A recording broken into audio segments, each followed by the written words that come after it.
They keep doing this to me. They keep completely changing the tone of this song.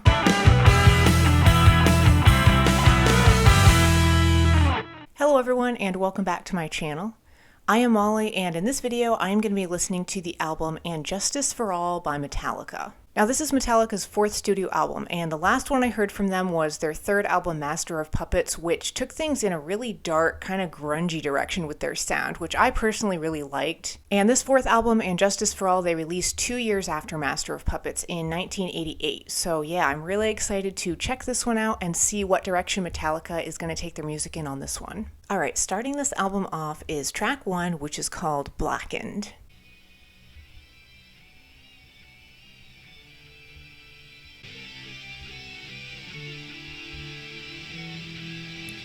We've got a nice fade-in moment coming here at the beginning.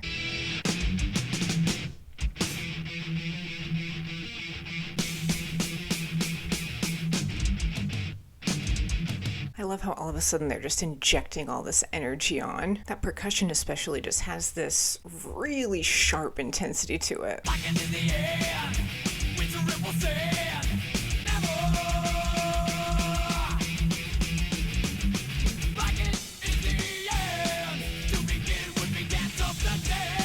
I love these really intense, short, sharp bursts that they're doing with all of the instrumentals, like the guitars and the drums both. It's just making this song really urgent sounding, like there's all of this intensity to it.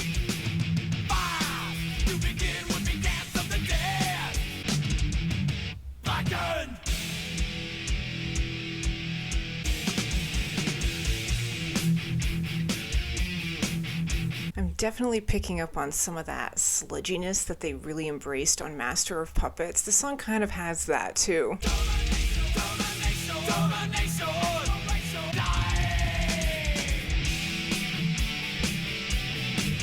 Okay, now this song kind of opened up a little bit. It's almost a little bit softer now, like there's a bit less of that intensity and the sharpness.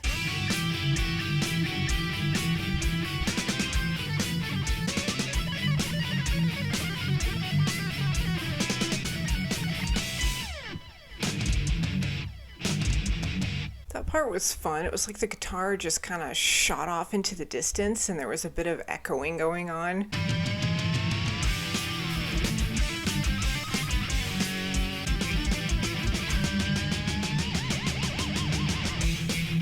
It sounds like springs or something bouncing up and down.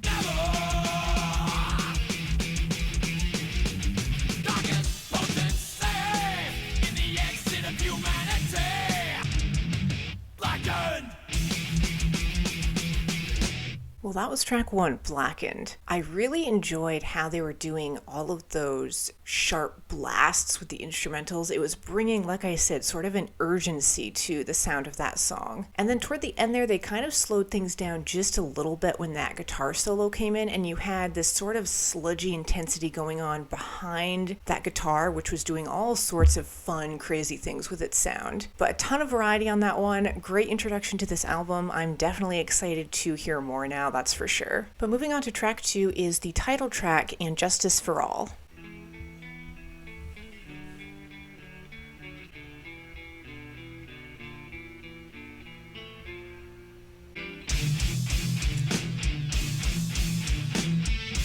I was just going to make the comment, there's something very warm and kind of springtime-ish about this beginning, and then all of that intensity came in and it completely changed the tone.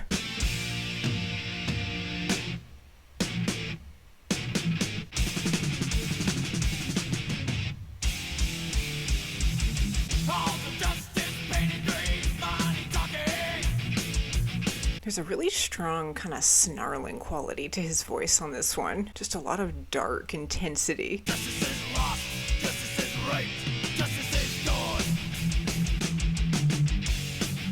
The ultimate vanity. That guitar, I just love its tone. It's so sludgy. It's got this really heavy quality to its sound. I can't believe the price.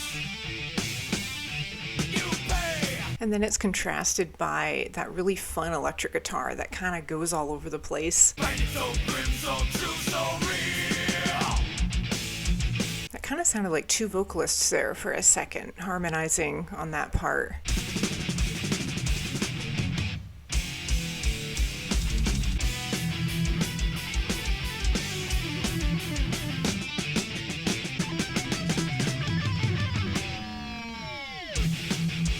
It's like the guitar just took a nosedive.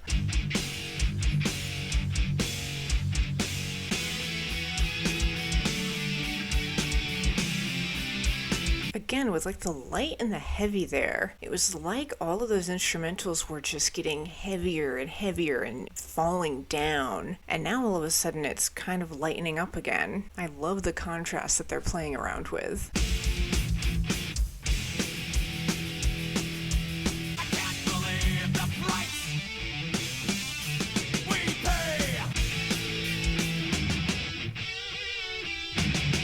That was track 2, the title track and Justice for All. I loved how they were changing the tone of that song so much. It started off really light and airy, almost ethereal. It kind of had this medieval fairy tale springtime sound to it, if that makes sense. And then that heaviness came in and it just brought so much weightiness to that song. Again, like a strong sludge quality. It was like such a contrast of the light and the heavy on that song. Moving along to track 3 is Eye of the Beholder.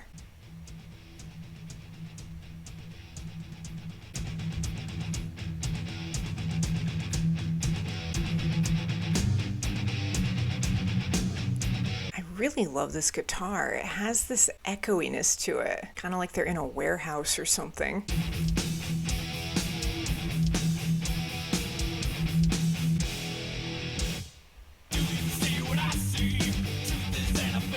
His vocals are interesting on this one. There's a little bit of distortion to it. Moving back instead of forward seems to me absurd.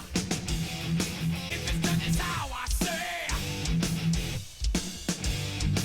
Freedom of choice is made for you. This song is having like this really strong kind of back and forth, almost bouncy quality to it. Do you need what I need? Boundaries overthrown.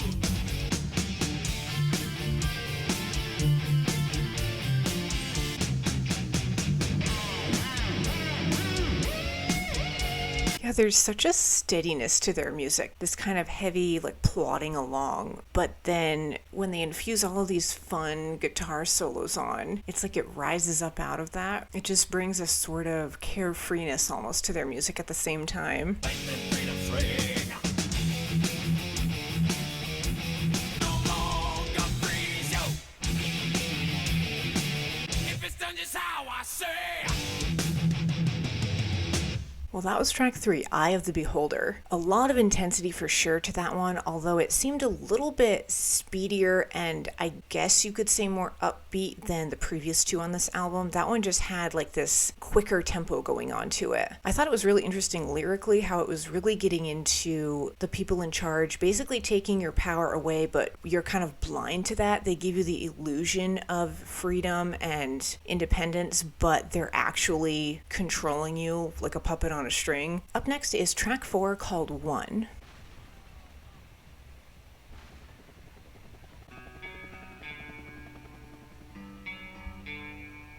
Okay, some machine gun fire and helicopters going on faintly at the beginning there.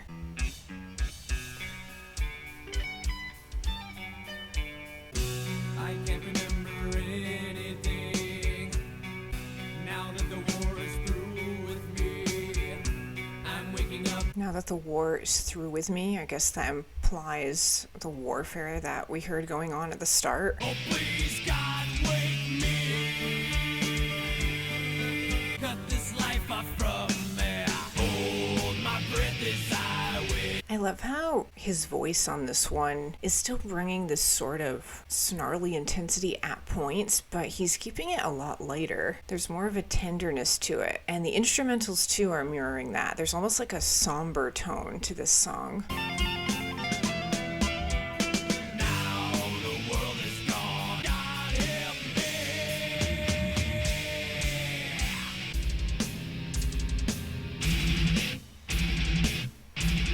They just know how to bring intensity in such a measured way, if that makes sense. Like, this song is staying pretty pulled in, pretty restrained, but they're delivering like these really quick blasts, which is just bringing like this driving intensity to it. Taking my soul, and living life in hell.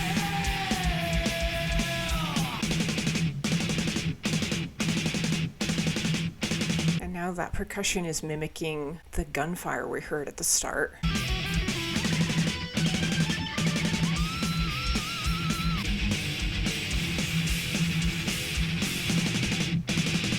Well, that was track 4, 1. Really interesting song sonically. I really liked how at the start we had that warfare sound going on with the gunfire and helicopters and everything. And then there was kind of this restful period almost in the middle of the song. He was talking about waking up out of being in that war environment, but then they brought all of that intensity back toward the end there, and the instrumentals kind of took on that warfare sound with how the track started. It was kind of mimicking that, like the gunfire and everything. The drums almost sounded like guns being fired. All right, moving on to track 5 is The Shortest Straw.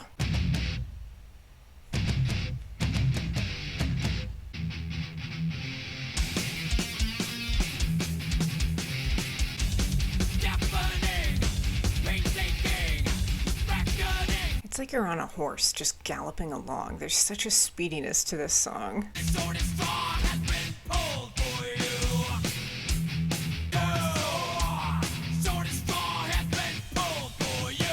Some interesting dynamics going on there with the vocals.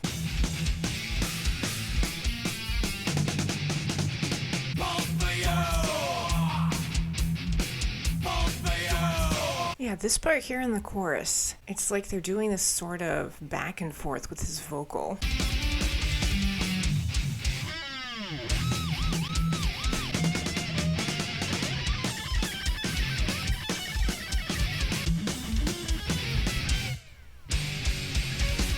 These guitar solos just always bring so much fun to their sound. It reminds me of just a roller coaster, how it goes up and down and just all over the place.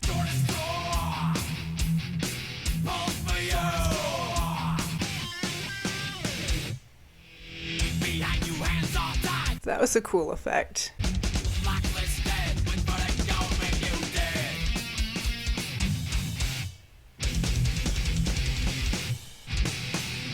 That was track 5, The Shortest Straw. Really fun one, a lot of intensity. Again, that one sort of brought more of a speediness to it. They definitely had that heavy sludginess, but that one was pretty quick with its delivery. The vocals I was noticing on the chorus, they were doing some interesting things, a sort of back and forth with his voice, and a lot of fun change-ups with the delivery too. Like I was saying with the tempo and everything, they were kind of changing that up a lot. But moving on to track 6 is Harvester of Sorrow.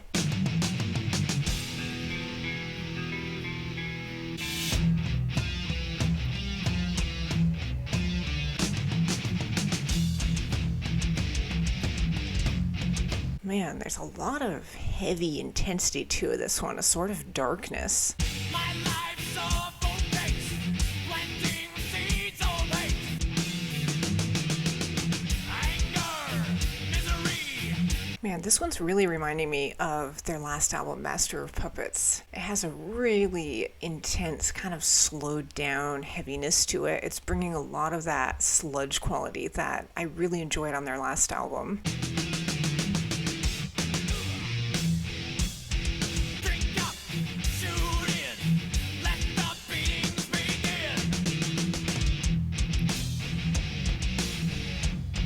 Yeah, do you hear just how thunderous those guitars are? Man, they just have this really, really big sound to them. Was that just like a growl of some sort? All have said their prayer. Fair to say. Harvester of sorrow. Yeah, there's a lot of echoiness to this one. There's a strong atmospheric quality to this track. It's kind of got this haunted tone to it. Harvester of sorrow. Harvester of sorrow.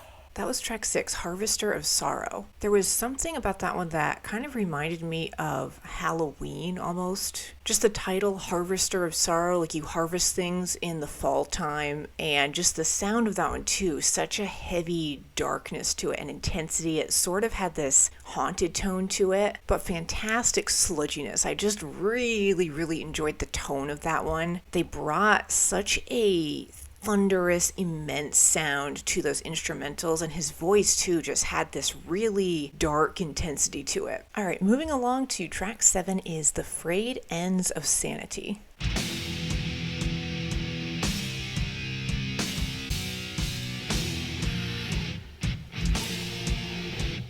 Very interesting vocals here at the beginning.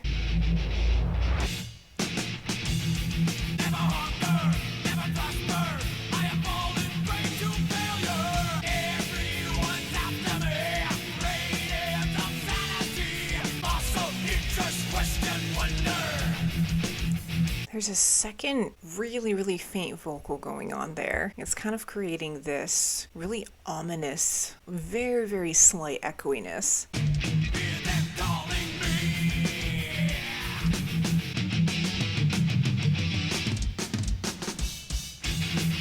I love how they do stuff like that. They definitely do not shy away from crazy dynamics, that's for sure.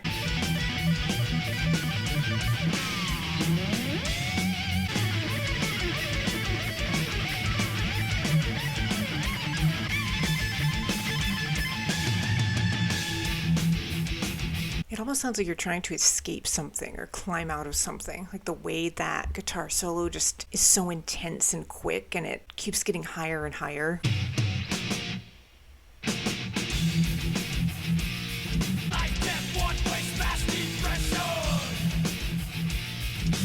Yeah, and lyrically too, he's mentioned schizophrenia and dementia and depression. And it's interesting, it's called The Frayed Ends of Sanity. Like it's all of these mental illnesses he's talking about. It's almost like he has all of this paranoia going on in his head, and he's trying to get away from that.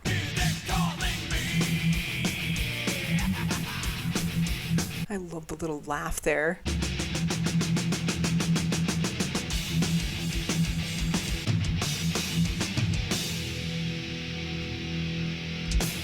That was track 7, The Frayed Ends of Sanity. I liked that one a lot from a lyrical standpoint and how it kind of tied in with that track title. As I mentioned, it was kind of getting into like all of the demons going on in his head and haunting him and trying to escape from that. And just something really heavy about that one. It had this really deep, dark tone to it. I loved his vocal delivery too. All right, up next is track 8, which is called To Live Is to Die.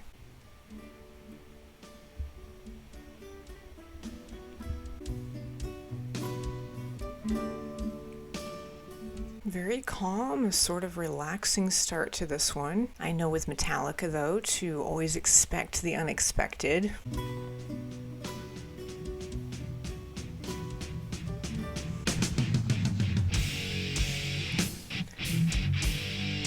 Yeah, that was definitely unexpected, all right. Quite a difference from how that track started.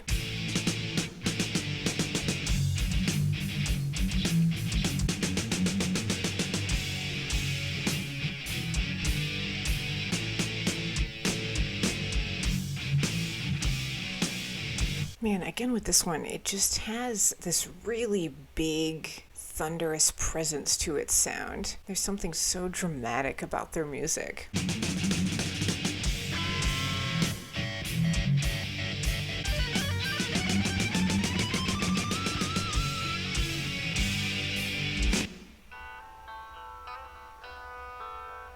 Okay, another very unexpected change-up.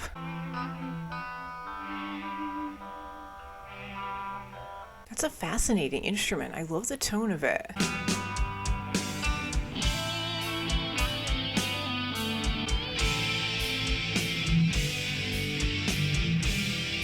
I love how they confuse that gentleness with so much intensity at the same time, and all of this power and heaviness. Again, they're really embracing dynamics on this record, which I'm loving.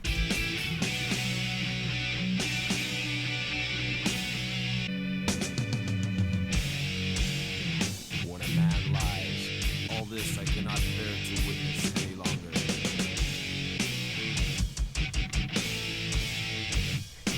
It sounded like a glitch just there.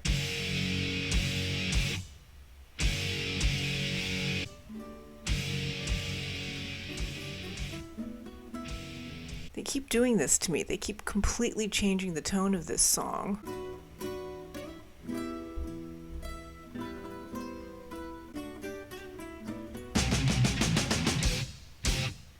Well, that was track 8, To Live Is To Die. I really enjoyed that one. That one was all over the place in terms of dynamics. I loved how you had those really soft acoustic portions that kind of reminded me of just being out in a field of flowers in springtime, just very carefree and light with its tone. And then they brought so much heaviness with the more intense portions of that track. An instrumental masterpiece, honestly. I thought that one was so well crafted and put together, even though the dynamics were just insane on that track. But moving on to the final song on And Justice for All is track 9, which is called Dyers Eve.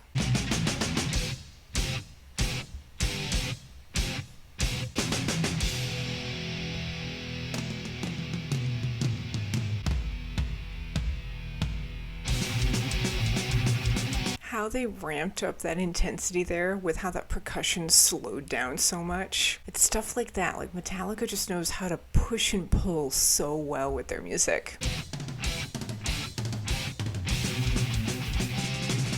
Dear mother, what is this hell you have put me through? Tear out everything inspired.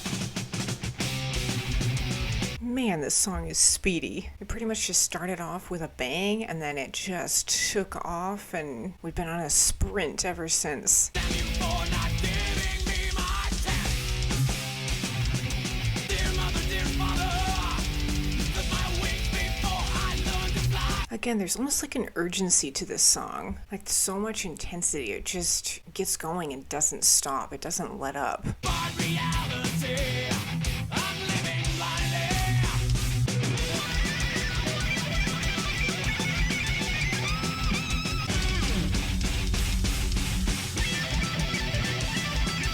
It's like a total whirlwind going on in my head right now. You can't even pay attention to everything that you're hearing. I'm in hell without you. I'm seething, I'm bleeding. Ripping wounds in me that never heal. Well, that was track 9, Dyers Eve. Certainly a whirlwind of a track to wrap this album up with, that's for sure. That one brought so much intensity. I think easily the most intense track on this album, just in terms of speediness and bringing a lot of intensity and aggression to its sound. But man, the instrumentals on that track were just absolutely crazy. The percussion especially was really standing out to me. So much energy and aggression just coming at you and very unrelenting. It just never let up. Alright, well that completes my reaction to And Justice for All, the 4th studio album from Metallica. Yet again, this record just proved as a great example of how talented Metallica is as musicians. They really are masters of their craft. They know how to push and pull and bring so many dynamics to their music, which not only makes it impressive to listen to from a technical standpoint, but it makes it very entertaining as well. I thought track 1, Blackened, was a highlight for sure. Such a great start to this record. Also track 6, Harvester of Sorrow, brought that awesome sludginess that I love from their sound. That one was a favorite of mine. And I really enjoyed track 8, To Live Is To Die. That one was purely instrumental, but so many dynamics with that one. It was just really entertaining. But this whole record was so much fun. As per usual with Metallica, I love their music. They just bring a ton of intensity to their sound. And I'm really looking forward now to hearing their 5th album, which is their self-titled. I think it's also known as the Black Album. So yeah, definitely stay tuned for that one. And as usual, thank you all so much for watching, and I will see you in the next video.